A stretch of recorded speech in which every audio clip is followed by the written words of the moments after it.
Jadi kita mulai cerita tentang Python itu dengan asumsi bahwasanya kita semua baru, ya, baru terhadap bahasa pemrograman Python di sini. Ya. Nah, kemudian kalau misalkan ditanya ya, kemudian apa sih yang menyebabkan kita harus belajar tentang Python di sini? Ya, ada banyak alasan ya kenapa kemudian data science machine learning itu kebanyakan ya di dunia ini basisnya adalah basis Python. Yang pertama adalah karena memang Python itu lebih cenderung untuk mudah digunakan dibandingkan bahasa pemrograman yang lain. Kita kenal sama yang namanya bahasa pemrograman C++, C, Java, kemudian mungkin ada yang Golang, ya, ada yang tahu Ruby dan seterusnya. Nah, Python itu merupakan salah satu bahasa pemrograman yang kemudian mudah untuk digunakan, bahkan untuk orang yang baru pertama kali kenal dengan pemrograman ya. Nah, selain itu supportnya, ya, support sistemnya itu sangat bagus. Dalam artian di sini support terhadap library, kemudian package itu sangat luas dan banyak disediakan di internet. Ya, kemudian Python itu juga multi fungsi dan multi platform. Jadi kalau selama ini kemudian kita memakai Python misalkan di komputer, pada dasarnya kita juga bisa memakai Python di peralatan IoT semacam misalkan di Raspberry begitu ya. Ya, jadi banyak fitur di Python itu yang kemudian bisa kita gunakan ya, dan kita pastikan bahwasanya fitur-fitur itu pada dasarnya memudahkan kita untuk bisa mempelajari data science dan machine learning ya, secara umum. Karena memang sintaksnya itu mudah untuk dipahami, bahkan untuk orang-orang yang baru ya belajar tentang pemrograman, kemudian standar library-nya itu sudah tersedia banyak, dan yang paling penting itu adalah free. Kalau kita kan suka sekali dengan sesuatu yang free ya.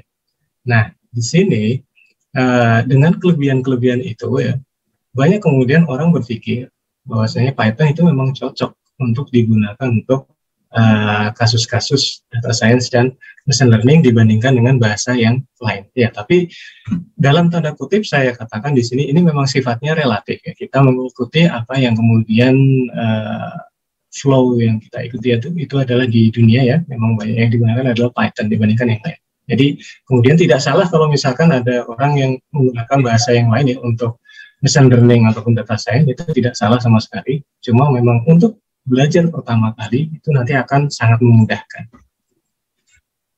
Ya. Selanjutnya, ya aplikasinya itu sebetulnya tidak hanya sekedar untuk data science ataupun machine learning ya. Jadi bahkan untuk gaming, 3D graphics itu Python itu mulai banyak dilirik ya, Selain kemudian misalkan untuk aplikasi-aplikasi di bidang edukasi, kemudian untuk database, kemudian untuk aplikasi-aplikasi desktop, dan banyak lagi ya.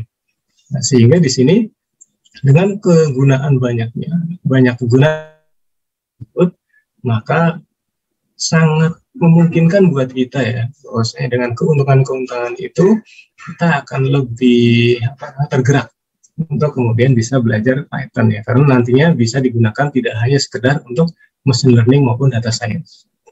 Ya, versinya Python itu sebetulnya memang selama ini ada dua jenis besar ya, Python 2 ya, dan Python 3, Python 3. Nah, per 2020 kemarin ya, Python 2 itu memang supportnya itu kemudian dihentikan ya dari pihak Python itu sendiri. Nah, sekarang di mana-mana orang akan cenderung menggunakan Python 3. Ya, memang kita masih bisa melihat ya beberapa menggunakan Python 2, tapi kebanyakan orang sekarang lebih cenderung memilih Python 3 ya, dengan beberapa kelebihannya dibandingkan dengan versi sebelumnya. Nah, oleh karena itu, nanti ke belakang kita akan lebih banyak membahas tentang Python 3 daripada Python 2. Oh ya, nanti Sebetulnya konsepnya di sini adalah kita nanti langsung hands on ya. Jadi begitu selesai presentasi kita langsung hands on ya. Teman-teman Bapak Ibu semuanya bisa ikut langsung ikut serta langsung ya di sini untuk kemudian mencoba. Karena yang namanya bahasa pemrograman itu kemudian kalau misalkan tidak mencoba itu rasanya kurang sip ya. Ya, memprogram itu kalau hanya melihat itu cenderung kita jadi cepat lupa. Tapi kalau langsung memegang ya padahal yang dipegang di sini keyboard itu nanti akan beda rasanya. Nah, prinsip dasarnya awal kita harus menginstal Python. Kalau kemudian kita punya komputer sendiri, laptop sendiri yang nantinya bisa dipakai untuk melakukan pemrograman ya.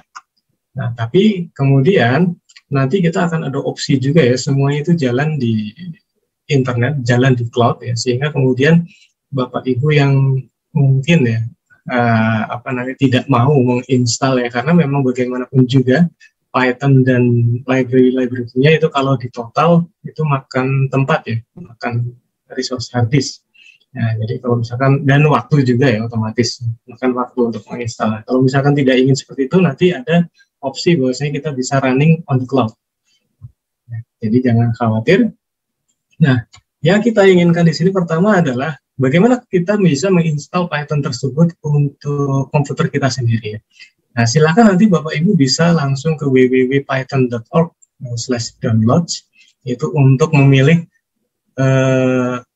versi Python berapa yang kemudian ingin diinstal dalam komputer Bapak Ibu sekalian ya. Di sini biasanya nanti akan muncul ya versi-versi Python itu sendiri, ada 3.5, 3.6, 3.7, sampai 3.9 kalau sekarang, dan kemudian pilihan untuk Mac, Windows, Linux, dan seterusnya ya. Nah, silakan bisa disesuaikan dengan komputer Bapak Ibu masing-masing. Dan kemudian bedanya adalah kalau misalkan kita menggunakan Python, itu pada dasarnya nanti kita akan menginstal library-library yang dibutuhkan itu secara individual. Maksudnya individual di sini berarti kalau misalkan Bapak Ibu ingin menginstal library tertentu. Mengenai library ini kita akan bahas nanti ya.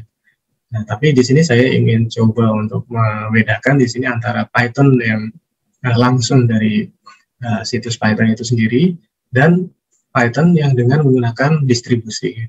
Nah, distribusinya di sini salah satu yang paling terkenal ya, nah, itu adalah Anaconda. Nah, mungkin berpikir Python aja itu udah gede, Anaconda lebih gede lagi ya. Ya, karena memang pada dasarnya Anaconda adalah kumpulan dari mengumpulkan ya library-library yang tadinya harus kita install secara individu ya. Ketika kita menginstal Python tadi, itu dikumpulkan jadi satu ya dalam bentuk distribusi, namanya Anaconda. Ada juga yang namanya Miniconda, versi lebih kecilnya lagi. Nah, itu nanti kita akan bahas di belakang ya mengenai penginstalan ini. Nah, kemudian nanti istilah-istilah yang nanti akan kita gunakan antara lain adalah selain tadi masalah Anaconda, kemudian kita nanti akan perkenalkan istilah Jupyter Notebook. Nah, Jupyter Notebook itu pada dasarnya semacam kayak host browser begitu ya. Nah, kemudian di situ kita bisa running program Python, prinsip dasarnya itu melalui shell ataupun kernel. Nah, sekedar istilah dulu saja, tahan pertanyaannya, tahan rasa penasarannya sampai nanti. Nah, jadi kita tadi sudah kenal 3 istilah ya di Python, Anaconda, dan Jupyter Notebook. Itu nanti tools yang nanti akan kita pakai. Sebelum masuk ke situ, karena bahasan kita adalah penggunaan Python pada data science dan machine learning, tentu saja kita akan sedikit mengulang apa yang disampaikan oleh Prof. Ucok tadi. Ya, kurang lebih adalah bahwasanya yang namanya data science itu memang kurang lebih konsepnya itu adalah data driven science. Jadi science yang kemudian didrive, disetir ya, dikemudikan dengan menggunakan data.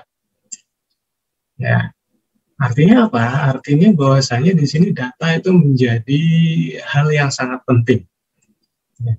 Karena apapun yang berkaitan dengan data science itu pasti akan berurusan dengan yang namanya data. Tanpa data kemudian tidak bisa kemudian kita jalan di sini.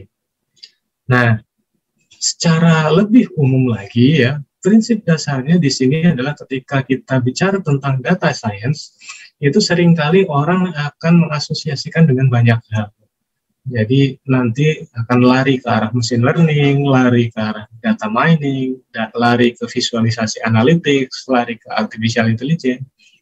Ya, itu memang sebuah istilah yang kemudian banyak digunakan dan dihubungkan dengan istilah-istilah lain yang berkaitan dengan artificial intelligence. Nah, tapi prinsip dasarnya di sini adalah data science itu kita pada dasarnya sedang melakukan discovery, menemukan insight dari data. Kita punya data misalkan dikumpulkan dalam hard disk ukurannya tera, giga, dan seterusnya ya. Tapi kemudian kalau tidak diapa-apakan, ya itu adalah hanya kumpulan angka. Nah, data science di sini konsepnya adalah kita mencari insight dari data tersebut ya, menemukan kira-kira berdasarkan analisis nantinya apa yang bisa kita dapatkan dari kumpulan data tersebut. Ya, data tersebut bisa dalam bentuk misalkan data konsumen, data barang, data produk, dan seterusnya ya. Nah, kalau orang ekonomi, itu nanti ada kaitannya dengan misalkan business value. Misalkan Anda punya kumpulan dari data 100 konsumen, 1000 konsumen, punya 10.000 barang, dan seterusnya, maka dari situ nantinya apa yang berkaitan dengan business value itu mestinya bisa ditarik ya, bisa didapatkan dengan menggunakan data science di sini. Nah, konsepnya pada dasarnya adalah kita punya data, ya, kemudian kita menggunakan tools ini ya untuk mencoba men-solve alias menyelesaikan suatu masalah ya yang kaitannya dengan data tersebut ya. Nah, kurang lebih diagram di sini itu bercerita bahwasanya ketika kita ada data itu kemudian kita juga punya masalah, maka pada dasarnya kita punya yang kita sebut sebagai life cycle project ya, untuk data science tersebut ya.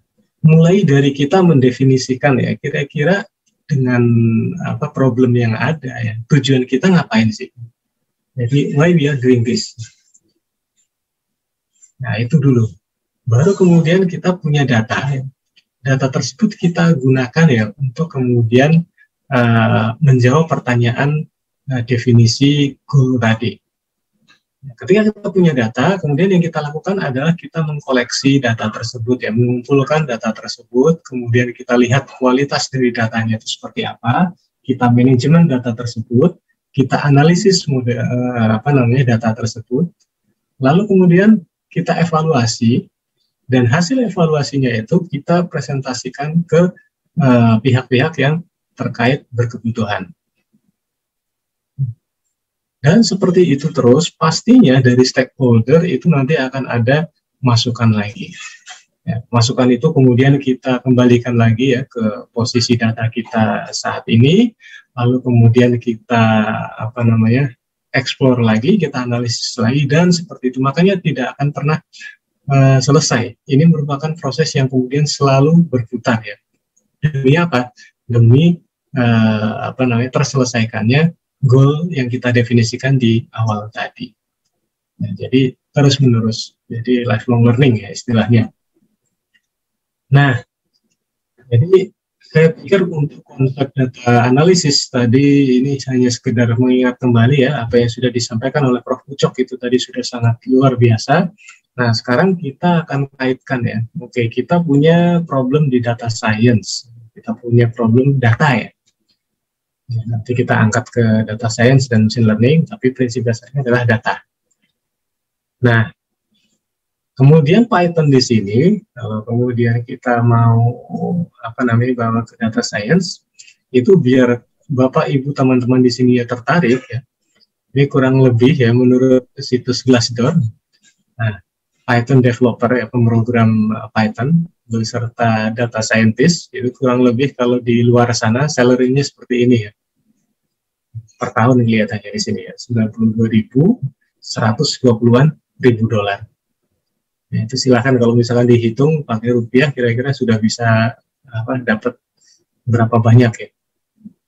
Jadi sangat menarik memang karena memang kebutuhan programmer Python dan kemudian data scientist itu memang sangat besar sekarang karena dipakai di mana-mana.